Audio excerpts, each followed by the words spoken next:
В помощ на притеснителни и срамежливи. Много е важно да разговаряте със себе си и да си казвате: аз се срамувам, притеснявам се, но ще го преодолея, ще го понеса, ще издеяна. Защото ако потиснете тези съдържания, ще стане както се казва: ти го гониш през вратата, а то влиза през прозореца. Защото тези съдържания имат енергия. Те ще потънат в несъзнаваното, но ще я запазят.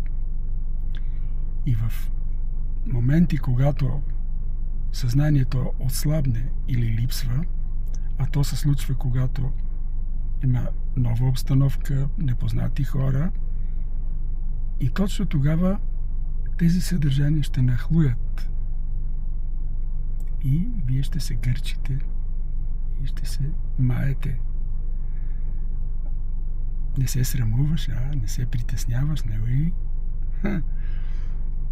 Така, а когато ги признаете, не ги ограничавате, те губят силата си.